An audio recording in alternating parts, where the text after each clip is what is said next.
Santo somente é o Senhor.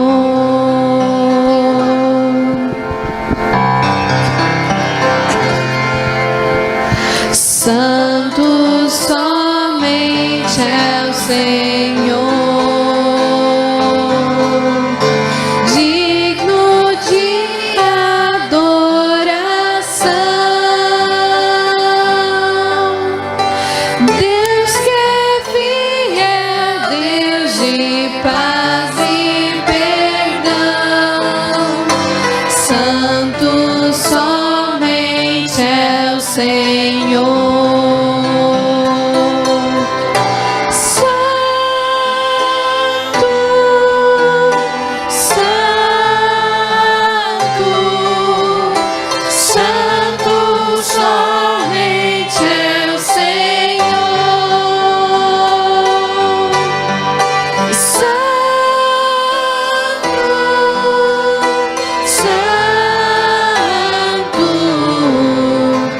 Santo somente é o Senhor.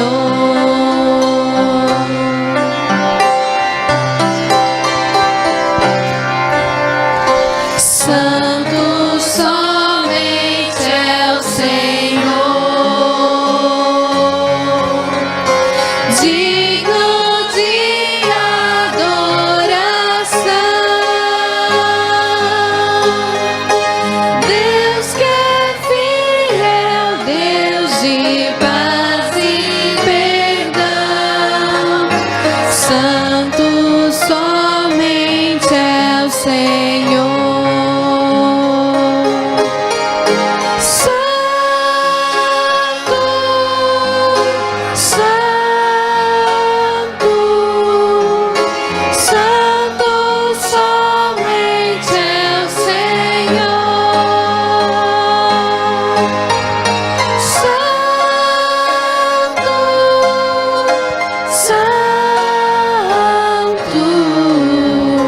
Santo somente é o Senhor. Santo somente é o Senhor.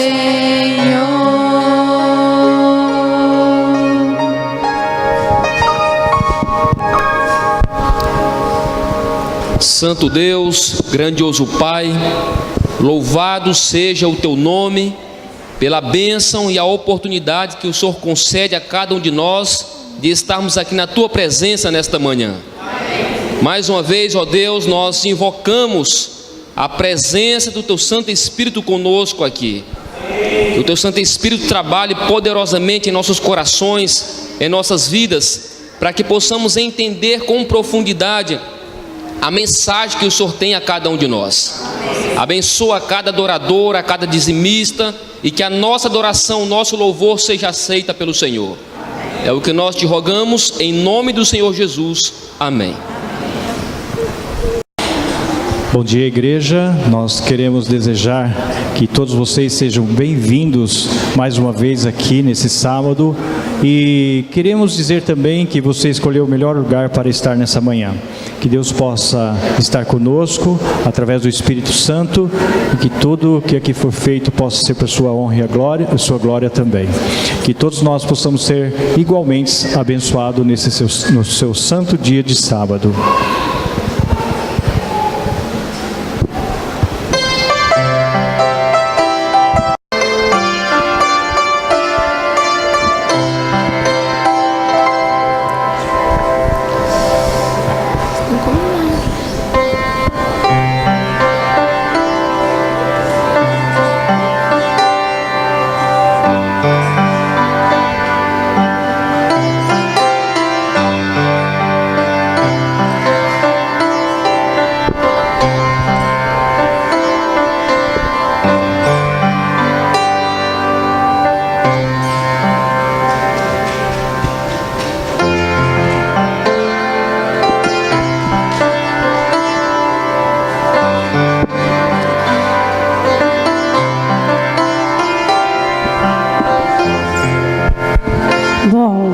Tia Ione ainda não chegou. Enquanto ela não vem, Vamos cantar a musiquinha do sabão? Vocês sabem cantar? Vamos cantar bem bonitinha? O sabão lava meu rostinho, lava meus pezinhos, lava minhas mãos. Mas Jesus, pra me deixar limpinho, quer lavar meu coração. Quando o mal faz uma manchinha, eu sei muito bem quem pode me limpar. É Jesus, pra me deixar limpinho, quer lavar meu coração. Então, quando a gente faz alguma coisa que não é certo, temos que pedir para Jesus limpar o nosso coração. E agora nós vamos ouvir a história de hoje. E eu quero perguntar para vocês: vocês teriam coragem de ir para uma batalha, só você e um amigo? Lutar contra um exército grande? Teria coragem? Mas eu vou apresentar alguém que teve coragem. Vou chamar aqui, ó. E essa pessoa teve coragem de ir para uma guerra, só ele e um escudeiro. Quem será essa pessoa, hein? Que é muito corajoso. Eu vou dar uma dica. Ele era um príncipe, muito corajoso. Olha aqui ele, ó, chegando. Ele era muito corajoso. O seu pai já estava governando já há 2 anos e tinha um exército muito grande de 3.000 homens. E o seu pai então deu 1.000 homens para ele tomar conta do exército para ir para as batalhas. Mas o seu pai fez o seguinte: Samuel, o profeta, falou assim: ó, eu estou indo para aí, você vai para a guerra, me espera, porque nós vamos fazer um sacrifício, oferecer um sacrifício ao Senhor. Depois você pode ir para a guerra. Mas o rei não esperou e foi lá sozinho e ofereceu o sacrifício. E quando o profeta chegou, o profeta ainda brigou com ele, falou: você não devia ter feito isso, você tinha que ter me esperado, agora você vai perder essa guerra. E ele então foi para a guerra. Ele tinha muitos homens, mas sabe o que aconteceu? Ele já estava perdendo homens, perdendo soldados, e só tinha restado 600 soldados dele. E então o seu filho chegou com seus 1.000 homens e salvou a posição do pai. E o seu pai então, junto com ele, conseguiram vencer aquela guerra que estava perdida. Quem será o nome desse príncipe corajoso? Quem já descobriu? Ainda não? Então vou continuar. Esse príncipe corajoso, enquanto o exército estava lá descansando, eles tinham mais uma batalha. Eles tinham que lutar contra os filisteus. Mas acontece que o exército estava descansando e o príncipe teve uma ideia: eu vou lá batalhar, eu tenho um plano. Chamou o escudeiro dele e falou: ó, você vai comigo, nós dois vamos lá batalhar. E é o seguinte: quando nós dois chegarmos lá, se o exército falar assim, fique aí onde está, nós vamos ficar onde estamos e depois nós vamos embora. Mas se quando chegarmos lá, o exército falar assim, se apresente, aí nós vamos para cima do exército, combinado? Esse era o plano. E eles chegaram lá. Quando chegaram lá, fizeram-se aparecer e o exército percebeu a presença só dos dois. O exército disse: se apresentem. E eles então se apresentaram, mas se apresentaram já lutando e começaram a lutar daqui, a lutar dali. O exército até riu, mas enquanto os dois estavam lá lutando contra o exército, ouviram um barulho, as montanhas balançaram, tremeu a terra, e eles continuaram lutando. E tinha alguns israelitas que estavam escondidos ali naquelas montanhas, e sabe o que eles fizeram? Se uniram a esses dois homens corajosos e puseram medo no exército dos filisteus. E o exército dos filisteus, ó, fugiram, e eles continuaram ali. E nisso, o pai desse príncipe corajoso se aproximou e disse: ó, ninguém vai comer nada até dar por vencida essa luta. Mas aí esse filho não sabia dessa ordem do pai e acabou comendo uns favos de mel. E aí quando chegou lá, o pai falou: agora vai ter que morrer, porque desobedeceu a ordem do rei. Mas os outros homens disseram: não, ele não pode morrer, porque nós devemos a nossa vida a ele. Ele foi muito corajoso em enfrentar esse exército, só ele e o seu escudeiro fiel. Ele não pode morrer. Então ele foi salvo pela coragem dele. Como que é o nome desse príncipe? Não. Como é o nome do príncipe? Vou dar uma dica: o nome do pai dele, que era o rei. Vamos ver quem acerta? Quem era filho do rei Saul? Quem era filho do rei Saul? O Jonatas. Vocês ouviram a igreja? Jonatas era um rapaz muito corajoso, porque ele temia o Senhor. Nós também podemos ser corajosos, não podemos? Quem quer ser corajoso? Defender no exército de Deus. Amém. Que Deus então possa abençoar cada um de vocês, cada um de nós, que possamos ser corajosos, confiar na palavra de Deus. Amém? Amém.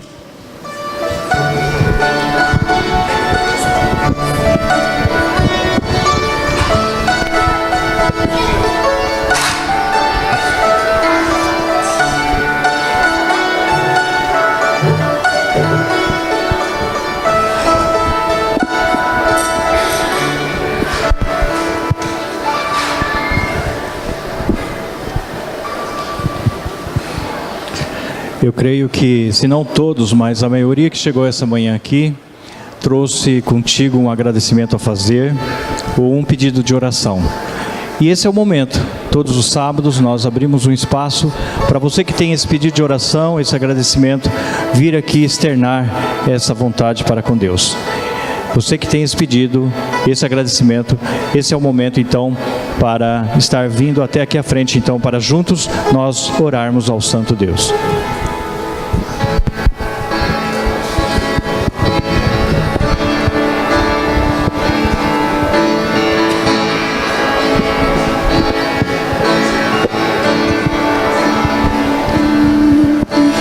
Orando eu recebo mais poder,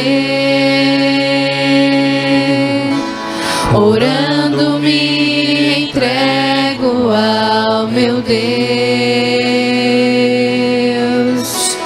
orando meus temores vão embora, sinto paz a toda hora. Sinto o céu bem junto a mim. Orando posso até tocar o céu. Orando me entendo com meu Deus. Orando digo a Ele o que sinto. Ultrapasso o infinito, sigo ao trono de Deus. Orando reconheço quem Tu és. Meus joelhos lanço aos Teus pés.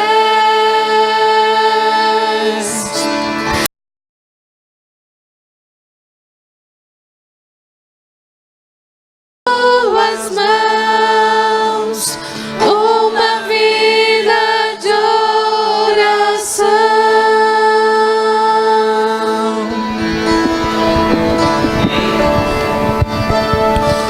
Quero pedir àqueles que puderem, que nós nos coloquemos de joelho então, para falarmos com Deus.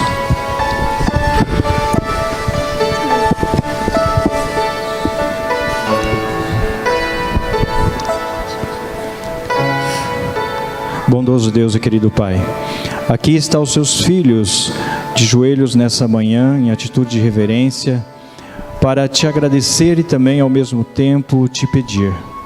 Eu não conheço, Senhor, as necessidades de cada um deles que estão aqui, mas tenho certeza absoluta de que o Senhor conhece o coração de cada um de nós que estamos aqui. Muitos estão agradecidos a Ti pelas bênçãos recebidas, mas com certeza também muitos estão aqui passando por alguma dificuldade. Que o Senhor vá ao encontro de cada uma dessas pessoas, ó Pai querido. Que seja dificuldade por problemas de saúde, financeiro, familiar. Que o Senhor nesse momento possa ao encontro de cada um e atender, Senhor, a necessidade de cada um deles segundo a sua vontade. Esteja, Senhor, conosco como igreja aqui de Rolim de Moura. Que nós possamos permanecer unidos, dando forças uns aos outros nessa caminhada rumo aos céus. Pai querido, nessa manhã também nós oramos de uma forma especial pelo aquele rapaz tão jovem ainda, que está na UTI em Porto Velho, o Antônio Zanetti. Que nesse momento o Senhor possa visitá-lo e que a sua vontade também possa ser feita sobre ele. Oramos pela sua família, pelo seu pai, pela sua mãe, seus familiares, que com certeza estão angustiados e sofrendo tanto quanto ele nesse momento também. Que o Senhor possa abraçar essa família, auxiliá-los e ajudá-los. Que a nossa vontade é que seja tudo resolvido, que tão logo Ele possa estar entre nós. Abençoa, Senhor, também, de uma forma especial, nós oramos nessa manhã, pelos dirigentes do nosso país. Estamos passando por tantas dificuldades, ó Pai, na nossa nação. Que o Senhor, com a sua bondade e misericórdia, possa também estar olhando para essas pessoas que tem causado tanto danos em nossa nação, tantas famílias passando por dificuldades, as famílias que necessitam de médicos, de medicamentos e tantos outros, e vimos, Senhor, com tanta corrupção no nosso Brasil, essas pessoas que dependem desses atendimentos passando por algumas dificuldades. Que o Senhor, com a sua misericórdia e bondade, possa estar olhando de uma forma especial por nós como nação. Que cada um dos seus filhos também possa ser abençoados nesse vasto mundo. Abençoe todos nós aqui, os que não puderam vir também nessa manhã. E também abençoe que o pregador dessa manhã possa ser inspirado pelo Espírito Santo e que possamos ter um bom restante de culto. É o que nós pedimos nessa hora e já agradecemos por Jesus. Amém.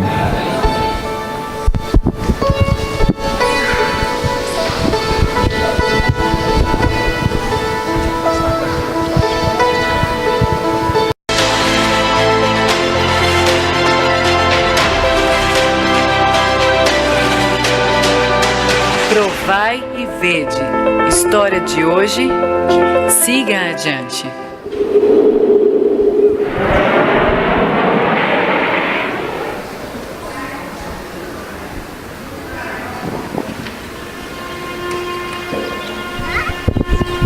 Sou Dionísio Orati e esta é minha esposa, Sabina Vasquez.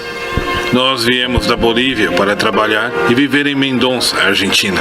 Não tínhamos nada, nenhum lugar onde deitar nossas cabeças para dormir.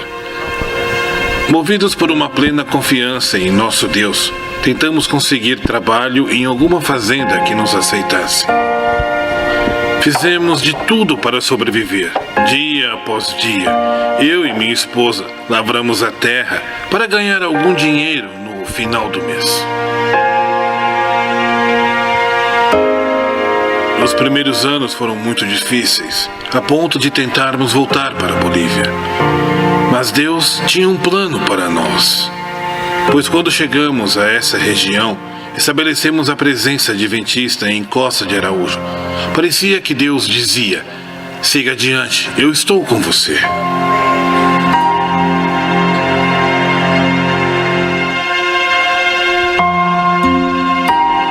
Depois de alguns anos, conseguimos comprar nossa própria terra, onde semeamos tomates, uvas, pimentões e cebolas. Sempre sendo fiéis a Deus com os nossos dízimos, ofertas e pactos. Nos aferrávamos com o trabalho da igreja, visitando, pregando e liderando novos membros. Nesse tempo, tivemos muitas provações e dificuldades com nossas colheitas por causa de pragas, chuvas de granizo, geadas fora do tempo e secas prolongadas. Nossas plantações sofriam com esses acontecimentos e em várias ocasiões perdemos tudo. Mas não desanimamos em nosso trabalho nem na fé e seguimos adiante. Nossa família cresceu. Tivemos 3 filhos e com muitas dificuldades conseguimos mantê-los nos caminhos do Senhor. E com a graça de Deus, pudemos enviá-los para estudar em universidades adventistas. 2 deles na área da medicina e 1 em engenharia agronômica. 5 anos atrás, iniciamos um processo de cultivo de uvas de mesa e Deus demonstrou sua bondade mais uma vez conosco, dando-nos grandes colheitas e também provendo paz e serenidade em momentos difíceis, quando perdemos toda a produção de uvas.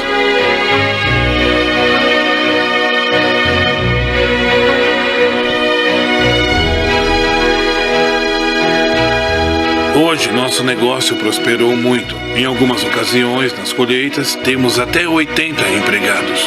Nosso tomate é conhecido em toda a região, com uma produção anual de 4.500 toneladas, que são distribuídas nas principais cidades da Argentina.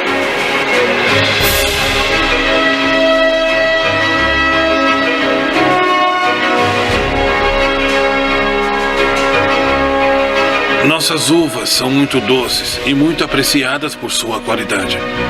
As vinhas são muito produtivas, devido ao correto manejo e cuidado com a planta. Muitas vezes nos sentimos como Adão e Eva no paraíso, cuidando do jardim de Deus.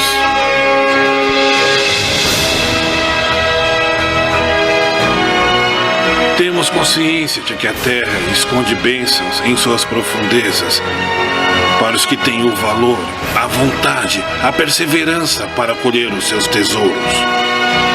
Também sabemos que tudo isso é possível por causa de um Deus que tem nos abençoado. Nesses 30 anos, temos passado por muitas dificuldades, mas também temos visto a mão guiadora de Deus, tanto em nossa vida material como na vida espiritual. Provai e vede.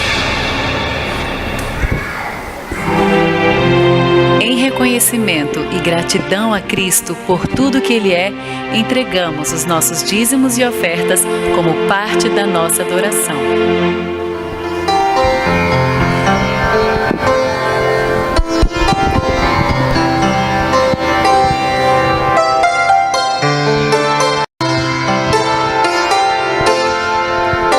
Tudo que há de bom em mim provém de Deus. Tudo que há de bom em mim provém de Deus. Tudo que há de bom em mim provém de Deus. E por isso em gratidão vou devolver. Vou devolver com meu louvor, devolver em adoração. Vou devolver com minhas ofertas, enquanto forem de coração. Vou devolver em meu serviço, enquanto for existir, pois reconheço que tudo de bom provém de Deus.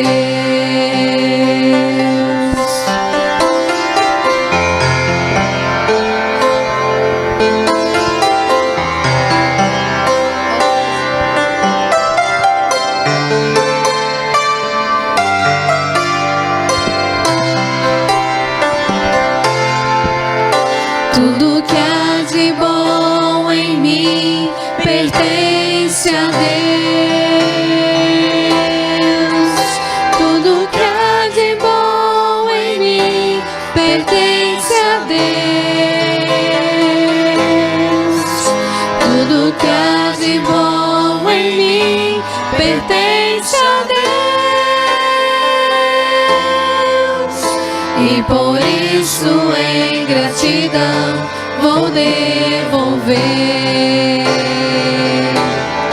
Vou devolver com meu louvor, devolver em adoração. Vou devolver com minhas ofertas, enquanto forem de coração. Vou vou devolver em meu serviço enquanto o fôlego existir, pois reconheço que tudo de bom provém de Deus. Vou devolver com meu louvor, devolver em adoração, vou devolver com minhas ofertas enquanto forem de coração. Vou devolver com meu serviço enquanto o fôlego existir, pois reconheço que tudo de bom provém de Deus.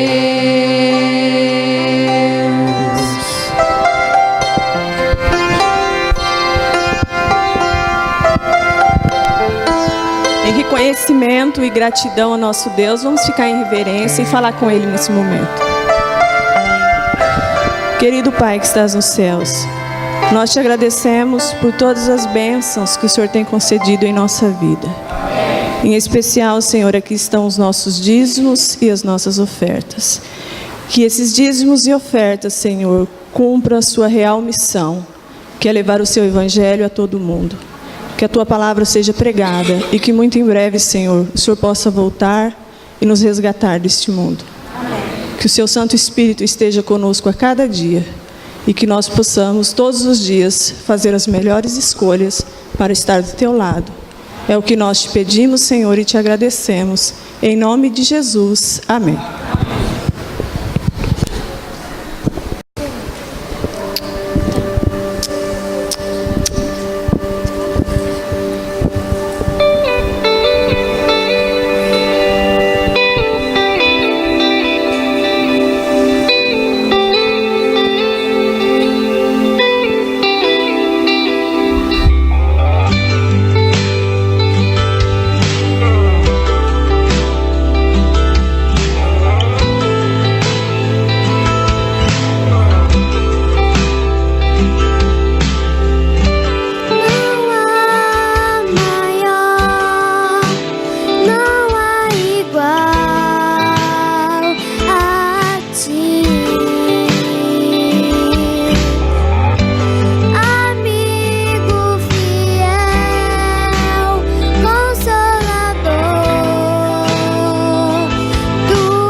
Amém.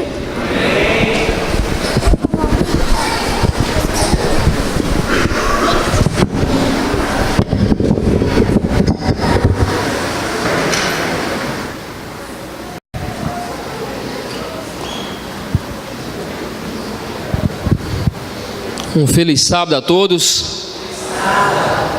Que Deus seja louvado e adorado. Parabéns aí esse trio feminino de crianças. Que essas meninas continuem usando aí os seus dons para honrar e glorificar o nome do nosso Deus.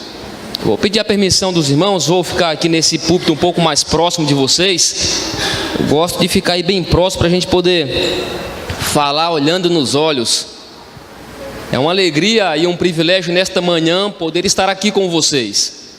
E eu digo isso, não é palavra de pregador apenas, mas eu tenho razões para isso.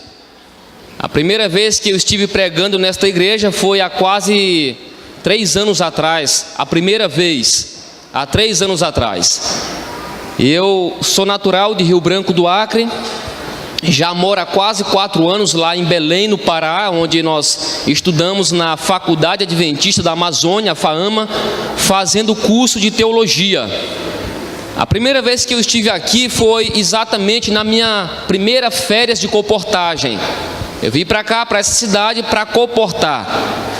E eu estava iniciando o curso de teologia, tinha acabado de fazer o primeiro semestre, e aí vim para cá comportar. E eu confesso que desde a primeira vez que eu vim para cá, eu me apaixonei por esse lugar. A receptividade dos irmãos, o carinho, a atenção, os irmãos apoiadores, serviçal, e que são muito atenciosos e apoiadores da comportagem aqui nesse lugar. E aqui nós fizemos algumas amizades, e agora essa está sendo a minha últimas férias como estudante de teologia. E eu volto aqui agora para poder também testemunhar aos irmãos as bênçãos que o Senhor já derramou na minha vida como estudante ao longo desses 4 anos. Nós estamos aqui comportando agora. Eu retornarei agora início de agosto. Vou estudar no mês de agosto, setembro, outubro e novembro. 1º de dezembro é a minha formatura. E aí nós sairemos dali com a graça de Deus para servir a Jesus, como pastor, em algum lugar aonde Deus mandar e a igreja precisar. Mas eu quero dizer que tenho um carinho muito especial por essa igreja, pelos irmãos aqui, porque sempre me apoiaram quando eu estive aqui, me ajudaram na liderança também dos comportores, estiveram apoiando, estiveram ajudando, recebendo muito bem. Louvado seja Deus, porque Deus tem usado poderosamente a cada um de vocês. E hoje também é um dia especial, porque hoje é o dia mundial do comportor adventista. Hoje é o dia do comportor. E eu tenho a bênção e a alegria de poder estar aqui com vocês. Eu já estive comportando aí há mais de 15 férias de comportagem. Todas as minhas férias, eu comecei a comportar no ano de 2003. 2003 é a primeira vez que eu comportei. E aí depois nós decidimos ir fazer teologia. Todas as férias como estudante eu estive comportando, especialmente aqui na Associação Sul de Rondônia. E eu louvo a Deus por esse ministério abençoado que é a obra da comportagem. E também louvo a Deus pelos irmãos que apoiam, que abraçam e que ajudam nesta tão sagrada e nobre obra que é a obra da comportagem. Então, queridos, é uma alegria poder voltar aqui com vocês e poder testemunhar das bênçãos, das experiências, e peço aos irmãos que continuem orando para que Deus continue abençoando e conduzindo a vida de cada comportor, de cada estudante aí que está se preparando para servir a Deus no ministério pastoral. Deus continue abençoando também rica e poderosamente esta igreja. Eu quero convidar os irmãos a nesta manhã a abrir a sua Bíblia. Abra aí a sua Bíblia lá no livro de 2 Reis, no capítulo 18. 2 Reis, capítulo 18.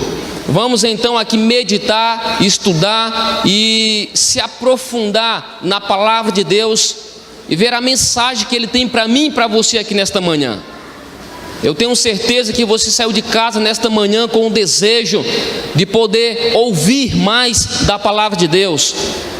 Qual a mensagem que o Senhor Deus tem para você aqui nesta manhã? Então vamos abrir a Bíblia, que quando nós abrimos a Bíblia, nós deixamos que o próprio Deus fale conosco. 2 Reis, capítulo 18. Todos encontraram? Eu peço mais uma vez que você feche os olhos e vamos então pedir a direção do Espírito Santo. Santo Deus e grandioso Pai, nós estamos com a Tua palavra aberta diante de nós aqui nesta manhã e queremos pedir, ó Deus, que mais uma vez o Senhor nos conduza a uma compreensão profunda das Tuas preciosas verdades. Que nesta hora, meu Deus, toda a nossa atenção, que os nossos olhos, nossos ouvidos estejam voltados para ver, para ouvir a mensagem que o Senhor tem aqui a cada um de nós. Que nesta manhã, meu Deus, também o Senhor possa limpar o nosso coração, que o Senhor purifique a nossa vida e que o Senhor fale da maneira que só o Senhor sabe falar a cada um de nós. Nós te oramos agradecidos em nome do Senhor Jesus. Amém. Nós iremos meditar aqui nesta manhã, especialmente, acerca do rei Ezequias. Quando nós vamos para a história do povo de Israel, a história do povo de Israel, ela está marcada basicamente por 3 grandes períodos. O primeiro período é o período patriarcal. Período dos patriarcas, nós tivemos aí muitos patriarcas, Abraão, Moisés. Após o período patriarcal, nós temos também um período, que é o período dos juízes. Período dos juízes, em que o povo também, agora o povo de Deus, o povo de Israel, também tinha juízes ali para ajudar na liderança do povo. Mas após o período dos juízes, nós temos então o período monárquico, que é o período dos reis. Ali no período dos reis, o povo foi dividido, o povo de Israel se dividiu, né? Reino do norte, reino do sul, Judá e Israel. Interessante nós notarmos que durante esse período monárquico que esteve sob a liderança de vários reis, nós tivemos 2 classes de reis. Tivemos reis bons, os reis que obedeceram a Deus, os reis que fizeram reformas dentro do povo de Israel, os reis que deram ouvido à voz de Deus, guardaram seus mandamentos, foram fiéis e que também levaram o povo de Israel a obedecerem fielmente ao Deus Yahvé. Mas temos uma outra classe de reis que deixaram ser levados por outros caminhos, deixaram que a adoração aos reis pagãos também se adentrasse ao povo de Israel, a idolatria, a imoralidade. Alguns desses reis se afastaram completamente dos caminhos de Deus e sofreram drásticas consequências. E aqui nós vamos então falar sobre o rei Ezequias, rei de Judá. Aqui dentro do capítulo 18 nós encontramos então o início da sua história, o início do seu reinado. Leia comigo aí a partir do verso 2 do capítulo 18 de 2 Reis. A história começa dizendo o seguinte: tinha 25 anos de idade quando começou a reinar, e reinou por quanto tempo? 29 anos em Jerusalém, Judá. A sua mãe se chamava Abi e era filha de Zacarias. E aqui nós encontramos uma descrição de Ezequias. Verso 3 diz assim: fez ele o que era reto perante o Senhor, segundo tudo o que fizera Davi, o seu pai. Note aqui uma primeira descrição que nós encontramos do rei Ezequias, é que ele fez tudo o que era reto perante o Senhor. aqui nós encontramos 3 características importantes de Ezequias. A segunda característica nós encontramos aí no verso 5, que diz assim: confiou no Senhor, Deus de Israel, de maneira que depois dele não houve seu semelhante entre todos os reis de Judá, nem entre os que foram antes dele. Segunda característica de Ezequias: ele confiou no Senhor, de maneira que depois dele não houve outro. A terceira característica dele está no verso 6, que diz assim: porque se apegou ao Senhor e não deixou de quê? De segui-lo. Não deixou de segui-lo. Então, notem o seguinte: Acais, que foi o seu pai, que reinou antes de Ezequias, esse rei, ele infelizmente ele fez o que era mal perante o Senhor. Ele desobedeceu ao Senhor. Acais, ele, ali no seu processo, do seu reinado, ele fez tudo que desagradava a Deus. Agora, Ezequias, o seu filho, assume o reinado e ele toma a decisão de fazer tudo diferente do seu pai, obedecer a Deus e ser fiel. Notem que o verso 3 diz que Ezequias, ele fez o que era reto perante o Senhor, diferente de muitos outros reis. Ezequias amava a Deus e ele decidiu fazer tudo que pudesse para purificar o povo de todo tipo de idolatria. E quando Ezequias assume o reinado do povo de Judá, ele agora começa a fazer uma reforma. Tudo aquilo que tinha ali, que era os ídolos, ele manda tirar, manda queimar, e ele começa então a impulsionar uma grande reforma dentro ali do povo de Judá. Interessante que o verso também 5 faz questão de exaltar que Ezequias, ele confiou no Senhor. Ele confiou. Os outros reis das outras nações, eles confiavam nos seus exércitos. Esses outros reis, eles confiavam no poder militar que eles tinham. Os outros reis confiavam na potência que eles tinham ali, um exército muito bem treinado. Mas, diferente desses reis, Ezequias, ele confiava no Senhor. Outra questão interessante que o verso 6 exalta é de que Ezequias, ele se apegou ao Senhor e ele não deixou de segui-lo.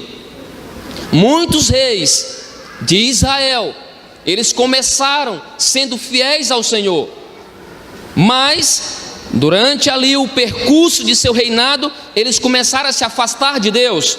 A exemplo disso nós temos Salomão, nós temos Joás, nós temos Amazias. Outros reis começaram fazendo aquilo que era certo, mas se afastaram dos caminhos de Deus. Ezequias, ele também errou, mas ele nunca abandonou os caminhos do Senhor. Ele fez o que era reto, fez tudo que estava ao seu alcance para adorá-lo e servi-lo a Deus. Primeiramente, aqui eu quis fazer com vocês uma breve análise de quem era Ezequias. Quem era Ezequias? Mas interessante nós entendermos uma coisa: exatamente pela fidelidade de Ezequias que ele tinha, ele decidiu não deixar ser influenciado pelas demais nações. E aqui, no período de Ezequias, nós temos também um rei que estava aqui no melhor do seu apogeu, liderando todas as batalhas, estava saindo vencedor, que é o rei da Assíria, Senaqueribe. O rei Senaqueribe já havia destruído o reinado ali de Israel e Samaria, e agora ele também queria acabar com o Judá. Mas Ezequias permanecia firme diante dos propósitos de Deus e não deixou que a idolatria de Babilônia, ali da Síria, chegasse até Judá. E exatamente por não deixar o povo servir a Senaqueribe, servir aos poderes da Síria, o rei agora da Síria começou a ameaçar Ezequias. Então veja bem aqui o verso agora 19.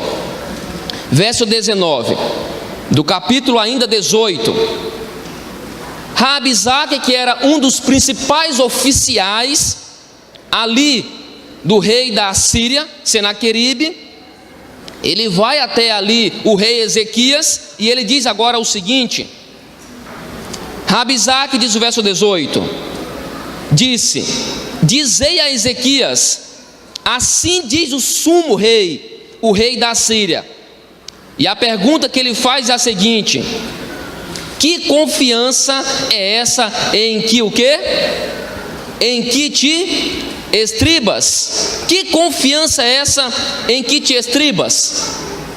Por que vocês não querem nos servir? O que está acontecendo? Qual é a confiança de vocês? Interessante que a Síria estava no auge da sua carreira militar. Senaqueribe, ele se esforçou para aterrorizar o coração de Ezequias, ao lhe apresentar a terrível punição que foi dada às demais nações que não quis servir a esse temido rei. Então agora, um dos oficiais aqui vai até Ezequias e pergunta: olha, Ezequias, que confiança é essa tua, em que tu te apegas, em que tu te estribas? Qual é a tua confiança? O rei da Síria, por onde tem passado, tem destruído as nações, tem acabado com eles. Aqueles que tentaram resistir foram destruídos. E tu, qual é essa tua confiança? E aí Ezequias, ele ficou preocupado com isso. Ele sabia que o exército poderoso da Síria estava ali próximo dele, estava vindo para destruir também a Judá. Já havia destruído Samaria, Israel, e agora também estava ali próximo de Judá também para destruir Judá. E aí Ezequias, preocupado, recebe uma mensagem de Isaías, que era o profeta. Isaías era o profeta. Agora no capítulo 19, verso 6, lemos então a mensagem que Ezequias recebeu de Isaías, verso 6 do capítulo 19, ainda em 2 Reis. E a mensagem de Isaías foi essa: Isaías lhes disse: dizei isto a vosso Senhor, assim diz o Senhor: não temas por causa das palavras que ouviste, com as quais os servos do rei da Síria blasfemam de mim. Essa foi a mensagem que Isaías transmitiu para Ezequias.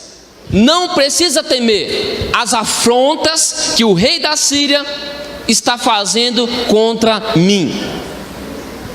Mas ainda não satisfeito, Ezequias recebe mais uma mensagem de Senaqueribe, o rei da Síria. E a mensagem agora foi ainda mais forte, ainda mais com o desejo de ainda mais aterrorizar Ezequias.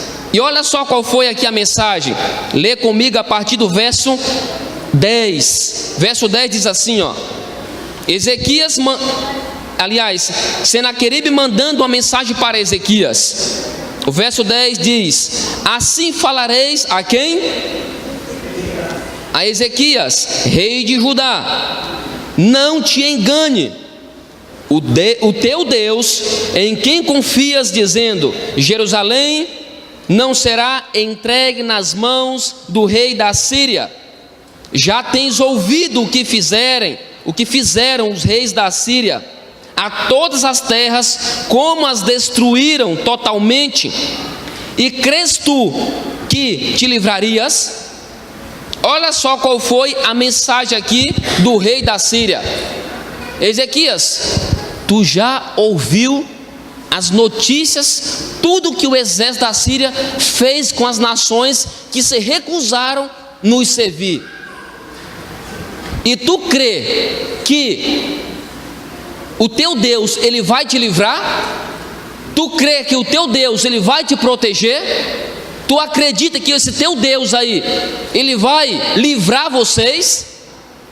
O desejo de Senaqueribe era amedrontar, aterrorizar o rei Ezequias, deixá-los com medo. Veja só a sua mensagem. E quando nós falamos do exército da Síria, queridos irmãos, não era qualquer exército. O exército da Síria estava no seu auge. Era o exército mais temido que havia. Era a nação mais poderosa. Era o exército mais poderoso. Por onde eles passavam, eles faziam questão de matar as pessoas da maneira mais cruel que você possa imaginar. O exército da Síria, sob o reinado de Senaqueribe, eles passavam, eles destruíam as nações que não queriam lhe servir da maneira mais cruel, porque o desejo dele era deixar as outras nações com medo, aterrorizadas, e assim passarem a servir a ele. Era esse o desejo dele. E como aqui Ezequias, sob o reinado aqui de Judá, em Jerusalém, se recusou a lhe servir, então ele manda essa mensagem: Ezequias, em que tu estribas a tua confiança? Será que esse teu Deus, ele vai te livrar? Foi a carta que Senaqueribe mandou para Ezequias. Agora veja o seguinte: após Ezequias receber essa mensagem de Senaqueribe, o que ele faz? Qual é a sua atitude? Vamos ver, abra a Bíblia aí, continue com sua Bíblia aberta, na verdade, e vamos ver então aqui, a partir do verso 14, ainda do capítulo 19 de 2 Reis. Aqui nós temos então a oração de Ezequias. O verso 14 diz assim, ó, acompanha comigo aí na sua Bíblia. Tendo Ezequias recebido a carta das mãos dos mensageiros, leu-a. Então subiu à casa do Senhor, estendendo-a perante o Senhor, e orou perante o Senhor, dizendo... Então veja qual foi a atitude de Ezequias. Ele pegou a carta de Senaqueribe, agora ele leva para o templo, contextualizando seria a igreja. Ele abre essa carta agora ali, diante do Senhor, e ele começa a orar. E a sua oração foi essa aqui, do verso 15. Ele diz: ó Senhor, Deus de Israel, que estás entronizado acima dos querubins, tu somente és o Deus de todos os reinos da terra. Tu fizestes os céus e a terra. E ele clama agora ao Senhor, dizendo o seguinte: inclina, ó Senhor, o ouvido e ouve. Abre, Senhor, os olhos e vê. Ouve todas as palavras de Senaqueribe, as quais ele enviou para afrontar o Deus vivo. Verdade é, Senhor, que os reis da Síria assolaram todas as nações e as suas terras, e lançaram no fogo os deuses dele, porque deuses não eram senão obra de mãos de homens, madeira e pedra. Por isso os destruíram. E ele pede: agora pois, ó Senhor, nosso Deus, livra-nos das suas mãos, para que todos os reinos da terra saibam que só tu és o Senhor Deus. Essa foi a oração de Ezequias. Ele sabia que, humanamente falando, era impossível eles vencerem o exército da Síria. Era um exército muito poderoso, era um exército muito forte, mas agora ele tinha o seu refúgio. Ele sabia quem era a sua fortaleza, ele sabia quem o poderia livrá-los desse exército poderoso. Somente Deus. Lembram que nos versos que nós lemos aqui, de que Ezequias, ele fez o que era reto perante o Senhor, ele confiava no Senhor e ele não se desviava do caminho de Deus. E no momento da sua aflição, no momento em que ele é ameaçado, ele sabia aonde encontrar o refúgio. E ele ora aqui, clamando ao Senhor, pedindo o livramento de Deus. Queridos, todos nós estamos sujeitos a passar também por momentos de aflição, momentos de angústia, momentos de dor, de desespero, porque infelizmente nós estamos num mundo de pecado. Às vezes nós fazemos planos, nós nos organizamos financeiramente, cuidamos bem dos negócios, da família, mas sempre o inimigo, ele também está nos atacando. E quem sabe nesta manhã eu esteja falando a alguém que está nesse momento preocupado também, angustiado. Ezequias estava passando aqui um momento de intensa preocupação, e é por isso que ele ora ao Senhor. Interessante que Deus, ele não deixa Ezequias com essa preocupação, ele não deixa a oração de Ezequias sem uma resposta.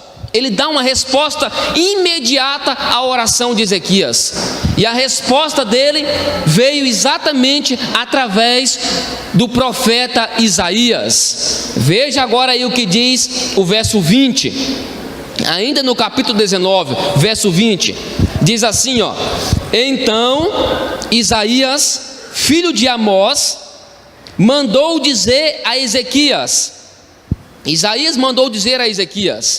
assim diz o Senhor, o Deus de Israel, quanto ao que me pediste acerca de quem? De Senaqueribe, rei da Síria, eu te ouvi. O que Ezequias havia pedido? Ezequias não havia pedido um livramento. Não foi isso que ele pediu? Para que o exército ali da Síria, para que Senaqueribe não os derrotassem?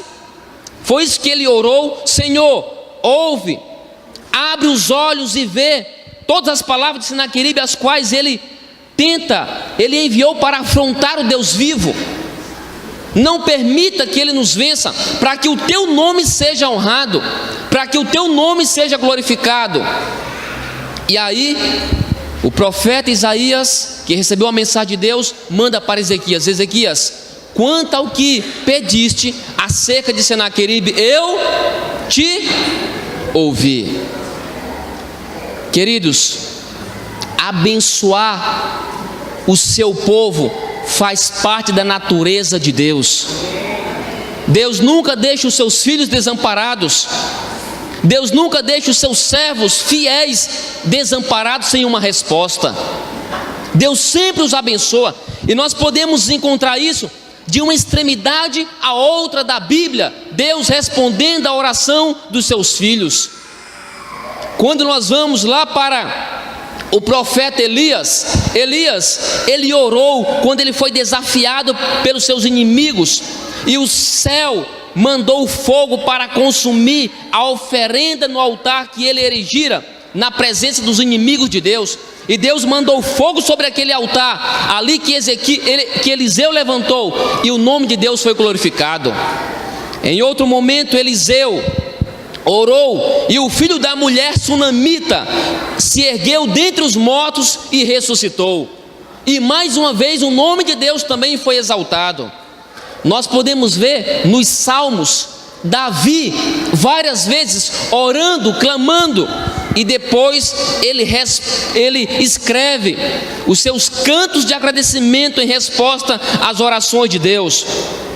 Lá no Salmo 4, verso 1, Davi diz assim, ó: quando eu clamar, responde-me, Deus da minha justiça, na angústia tens me dado folga, compadece-te de mim e ouve a minha prece. Davi orando. Aí no capítulo, ali em Salmo 6, verso 9, ele diz: Jeová já ouviu a minha súplica, Jeová receberá a minha oração.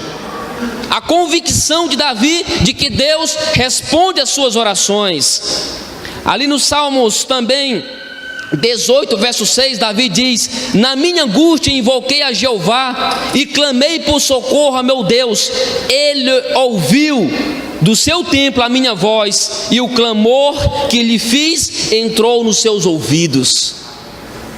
Davi expressando que Deus respondeu às suas orações. Lá em Salmos 30, versos 2, Davi diz: Jeová, Deus meu, a ti clamei por socorro e me saraste.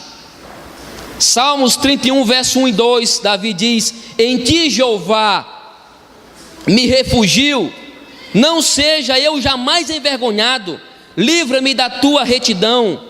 Livra-me na tua retidão, inclina para mim os teus ouvidos, livra-me depressa.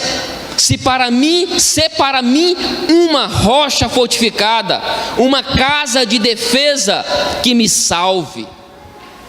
Nós podemos também falar da oração de Daniel.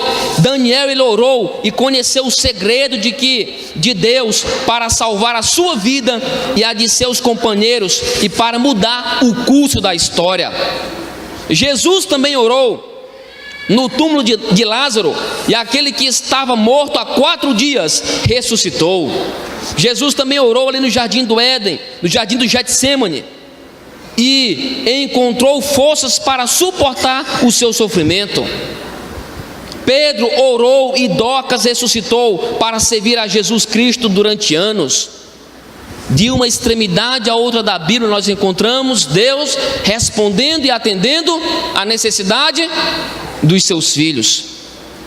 Deus responde às necessidades dos seus filhos. Ellen G. White, no livro A Ciência do Bom Viver, na página 509, ela diz: não apreciamos como deveríamos o poder e a eficácia da oração. A oração e a fé farão o que nenhum poder da terra conseguirá realizar. A oração e a fé farão, repito, o que nenhum poder da terra poderá realizar. E ela diz mais, parábola de Jesus, página 174: nenhuma oração sincera se perde.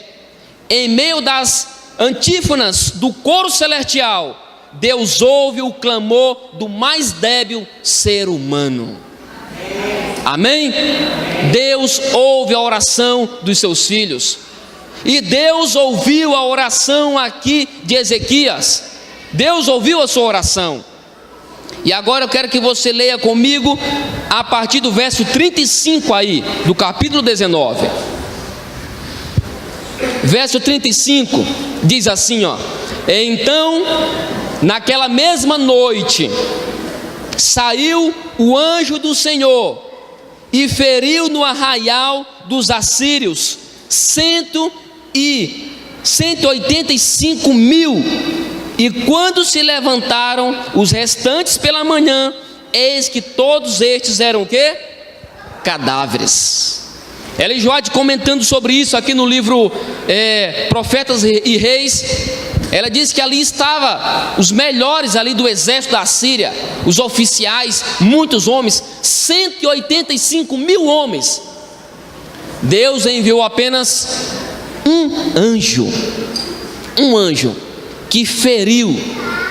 E quando o rei, que afrontou ao Deus vivo, que mandou a mensagem para Ezequias: quem é esse teu Deus que tu confias? Quem és? Tu acha que o teu Deus ele vai te livrar? Quando Senaqueribe ele acorda e ele olha ali, eram todos cadáveres, 185 mil homens. Lembra que aqui Ezequias recebe a mensagem de Senaqueribe e ele pergunta: que força é essa tua? Que confiança é essa tua? Em quem te estribas? Por que a Bíblia faz questão de dizer que Ezequias ele confiava em Deus? Ele confiava em Deus. Sabe, queridos, uma coisa interessante, eu quero que você abra a sua Bíblia agora lá em Isaías capítulo 10. Vá lá para Isaías capítulo 10, Isaías 41, Isaías 41, a partir do verso 10. Isaías 41, a partir do verso 10. É o profeta que exatamente está nesse contexto aqui. É o profeta que mandou uma mensagem ali para Ezequias dizendo: olha, a respeito do que pediste, Deus te ouviu, Deus ouviu a tua prece, Deus ouviu a tua oração. Notem uma coisa interessante: o povo de Israel, ali, capital Samaria, já havia sido destruído exatamente pelo exército da Síria. E agora Judá também estava sendo fortemente ameaçada pelo exército da Síria, e que possivelmente também no futuro seria destruída. E aí, a mensagem do profeta Isaías, para confortar aqui o povo ali de Judá, é exatamente essa mensagem aqui. E olha só o que Isaías diz aqui para eles, capítulo 41, o verso 10. Isaías diz assim, ó, transmitindo a mensagem de Deus, falando o seguinte: Deus falando na verdade para o povo de Judá: não temas, porque eu sou contigo. Não te assombres, porque eu sou o teu Deus. Eu te fortaleço e te ajudo e te sustento com a minha destra fiel. E olha só o que diz aqui, ó: eis que envergonhados e confundidos serão todos os que estão indignados contra ti. Era exatamente a situação de Senaqueribe, estava indignado contra Ezequias. E a mensagem de Isaías diz o seguinte: de que eles serão envergonhados e confundidos. E o verso continua falando o seguinte: serão reduzidos a nada, e os que contendem contigo, o que? Perecerão. Aos que pelejam contra ti, buscá-los-ás, porém não os acharás. Serão reduzidos a nada e a coisas de nenhum valor os que fazem guerra contra ti. Por quê? Porque eu, o Senhor, teu Deus, te tomo pela tua mão direita e te digo: não temas, que eu te ajudo. Não temas, ó vermezinho de Jacó, povozinho de Israel. Eu te ajudo, diz o Senhor, e o teu Redentor é o Santo de Israel. Essa foi a mensagem também de Isaías para ali o povo de Judá, o povo ali de Jerusalém. A mensagem de Deus. Eles tinham razão para ficar com medo? Tinha sim, porque Israel e Samaria já haviam sido destruídas. Mas a mensagem de Isaías aqui: olha, não precisa temer. Por que vocês não precisam temer? Deus falando: porque eu sou contigo. Aqueles que pelejam contra ti, aqueles que vêm contra ti, eles serão reduzidos a nada, serão destruídos. E aí o verso aqui 13 diz assim: olha, não temas, porque eu te ajudo. Porque eu te ajudo. E o verso 14 termina dizendo assim: olha, eu te ajudo, diz o Senhor, e o teu Redentor é o Santo de Israel. Deus faz questão de se apresentar como Redentor do seu povo, como Salvador do seu povo. Eu sou o Redentor de vocês. Assim como Jó ali orou assim: olha, eu sei que o meu Redentor vive e por fim se levantará sobre a terra. Deus também queria dar essa esperança para o seu povo, para o povo de Jerusalém. Eu sou o Redentor de vocês, eu sou quem protege vocês, eu sou quem guarda vocês. E a oração de Ezequias foi ouvida por Deus. Agora, queridos, será que hoje nós temos motivos, razões para ter medo? Sim, nós temos razões. Nós vivemos num mundo cruel, que o pecado a cada dia provoca mais dor, mais sofrimento, angústia na raça humana.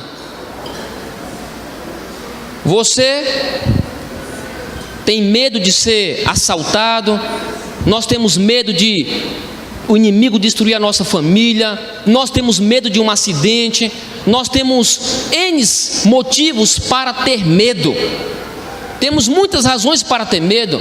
Não vivemos completamente ali em paz, tranquilos, porque sempre há uma razão ou outra. Medo de perder o que você tem, medo de perder a família, medo de perder um ente querido. Temos razões para ter medo. Medo dos ataques de Satanás sobre a nossa vida. Para vocês terem ideia, eu quero compartilhar aqui com vocês um fato que aconteceu agora essa semana. Talvez isso já foi notícia aí nos jornais a nível nacional, mas foi algo que aconteceu agora essa semana. Para ser mais preciso, na quarta-feira. Na quarta-feira, uma jovem, ela se suicidou. Aqui em Rio Branco, no Acre, na cidade de Rio Branco, no Acre. A família se deparou com aquela cena e alguns comentam de que ela se suicidou e ela ainda transmitiu isso, colocou o celular ali para filmar e foi transmitido em uma das redes sociais. Em uma rede social. Foi filmado e transmitido ao vivo o suicídio dela. Mas um suicídio já é algo doloroso para a família, já é algo para nos assustar, a pessoa tirando a sua própria vida. Isso foi na quarta-feira. Mas para vocês terem ideia, na sexta-feira, ontem à tarde, o pai e a mãe, na garagem da mesma casa, também se suicidaram. O pai e a mãe. Então a filha na quarta-feira e o pai e a mãe ontem à tarde. E um dos jornais que eu li, a notícia dizia mais ou menos o seguinte: no local há 2 viaturas policiais e uma ambulância. Há um ar de enorme tristeza ao redor da casa. Choro entre as pessoas. Assustados e perplexos, vizinhos preferem não comentar nada. A primeira a ver a cena ali do casal que foi morto foi a irmã da vítima, a mãe. Ela chega e se depara ali e ela, desesperada, ela sai na rua gritando. Uma família toda praticamente aí, pai, mãe, filho, que se suicidaram. Então nós vivemos num mundo de medo. De cada dia nós ouvimos notícias das mais aterrorizantes e perplexas que você possa imaginar. Outro dia eu também estava em casa, agora falando de algo assim mais próximo de nós. Eu estava em casa, ali mexendo no Facebook, e uma notícia estava no Facebook. Um clube de desbravadores que tem uma página no Facebook, ele publicou a seguinte notícia. A notícia estava mais ou menos da seguinte maneira: Geizimara era uma desbravadora do clube Herdeiros do Rei, na igreja do bairro Bela Vista, em Altamira, Pará. Uma desbravadora. Na noite de quarta-feira, ela teve a sua vida ceifada por 2 assaltantes, quando estava a caminho da igreja. É uma situação lamentável. Ela dorme no Senhor e logo ela vai ressuscitar para a vida eterna. Geizimara dizia o seguinte: nós temos um encontro marcado na eternidade. Disse-lhe Jesus: eu sou a ressurreição e a vida. Quem crê em mim, ainda que morra, viverá. E no final estava assim: desbravador não morre, acampa no cemitério. Uma desbravadora, a Geizimara, isso aconteceu mais ou menos alguns meses atrás, estava a caminho da igreja no culto de quarta-feira à noite e 2 assaltantes tiraram a sua vida. Sabe, queridos, nós temos sim razões para ter medo. Vivemos num mundo violento, um mundo cruel, um mundo cheio de dor. Você está aqui, mas de repente recebe a notícia de que um ente seu querido está com uma doença aí terrível, um câncer. recebe a notícia de que alguém morreu, foi assaltado. Então, o mundo em que nós vivemos é um mundo que nos oferece razões para ter medo. Assim como o povo de Deus sofria graves ameaças, tinha razões também para ter medo, mas Deus transmite essa mensagem: olha, não temas, porque eu sou contigo. Não te assombres, porque eu sou o teu Deus. Eu te fortaleço, te ajudo e te sustento com a minha destra fiel. E como está aqui no verso 13 do capítulo 40 de Isaías 41, dizendo o seguinte: porque eu, o Senhor teu Deus, te tomo pela tua mão direita e te digo: não temas, porque eu te ajudo. Eu sou o teu redentor, eu sou o teu salvador. Exatamente, Ezequias recebe a resposta de Deus: eu te ouvi.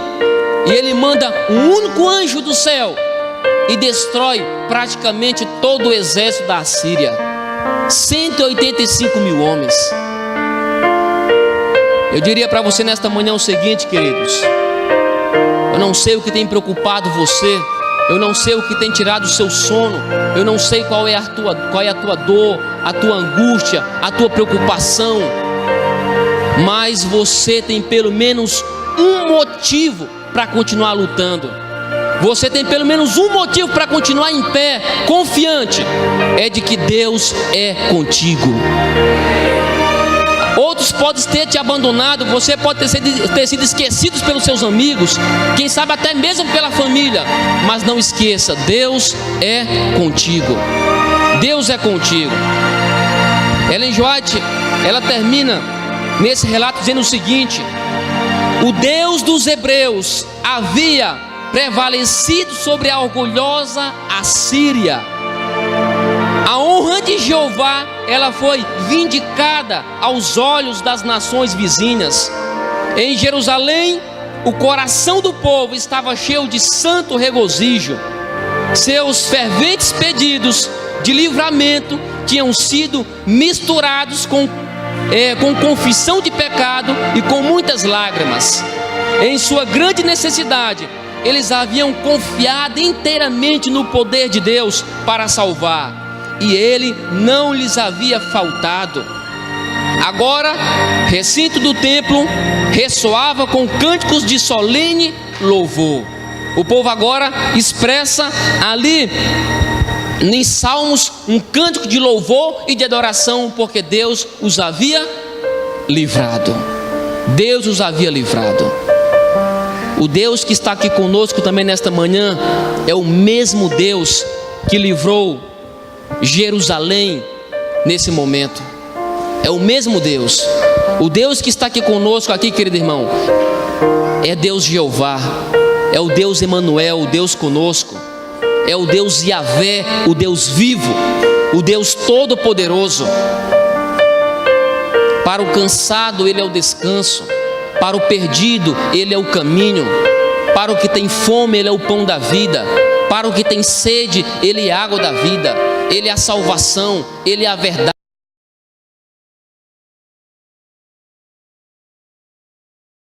Os reis, Ele é o princípio, é o fim, é o alfa, é o ômega. É o lírio do vale, é a rosa de Saron, é o Deus Todo-Poderoso. Então, nesta manhã, que você volte para casa feliz, com a certeza de que Deus ouve a oração dos seus filhos, e Ele está atento para ouvir as tuas orações.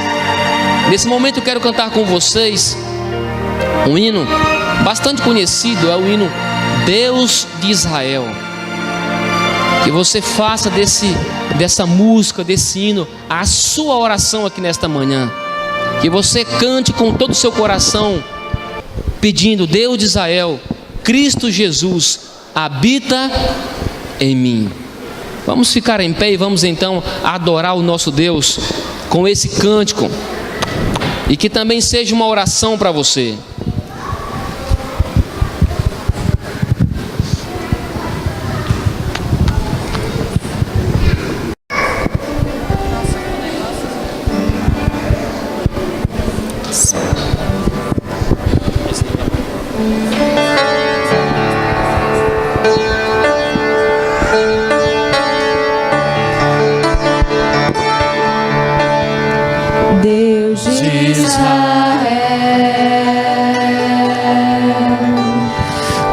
Cristo Jesus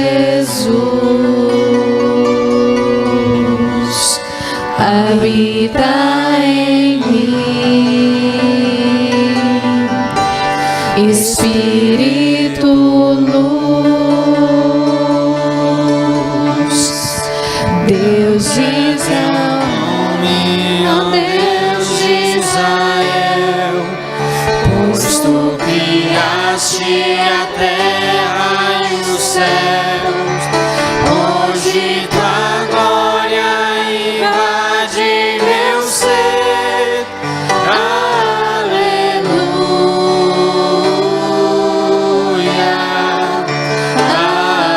aleluia,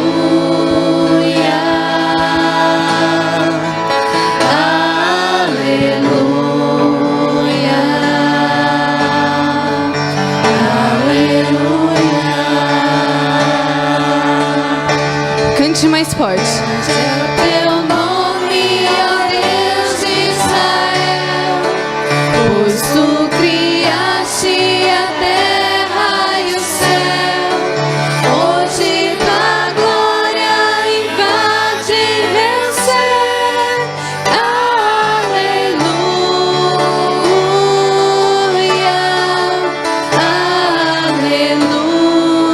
aleluia, aleluia, aleluia. Mantendo bem forte. Grande é o teu nome, ó Deus de Israel, pois tu criaste a terra e o céu, hoje tua glória invade meu ser. Aleluia, aleluia,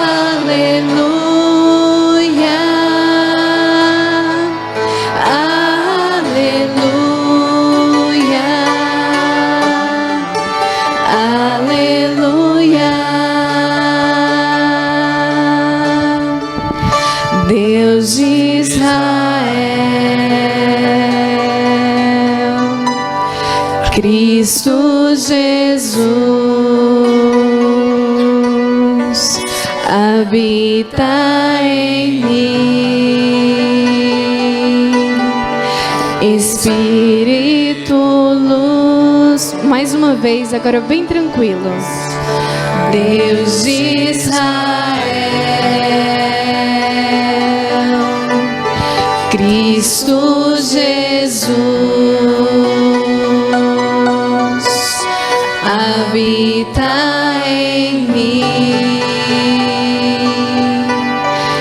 Espírito luz. Amém.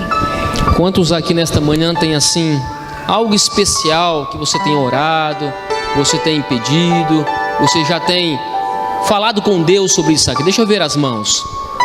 Muitas pessoas, né? Praticamente todas. Nesse momento então nós vamos permaneça aí com sua mão levantada e vamos então pedir a bênção de Deus sobre a nossa vida. Santo Deus e grandioso Pai, louvado seja o teu nome, porque o Senhor não nos deixa só. Louvado seja o teu nome, ó Pai, porque através da tua palavra nós temos a certeza de que o Senhor está conosco. O Senhor é o nosso protetor, o Senhor é quem nos ergue pela nossa mão e nos ajuda. E nessa manhã, ó Pai, eu entrego a Ti cada oração que está guardada no coração de cada filho teu que está aqui nesta manhã. Quem sabe, meu Deus, seja em prol de família, da saúde, da vida financeira, familiar. Não importa que seja, nós queremos depositar, meu Deus, tudo em tuas mãos, reconhecendo a nossa total dependência do Senhor. Rogamos humildemente, meu Deus, que segundo a tua vontade, o teu querer, o Senhor atenda a cada uma dessas orações.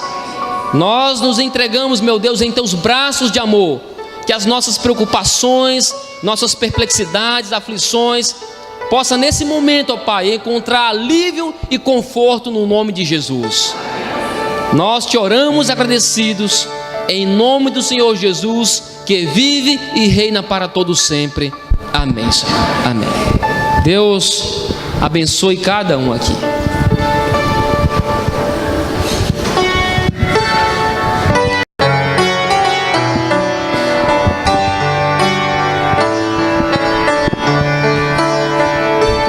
Ao sair deste santo lugar,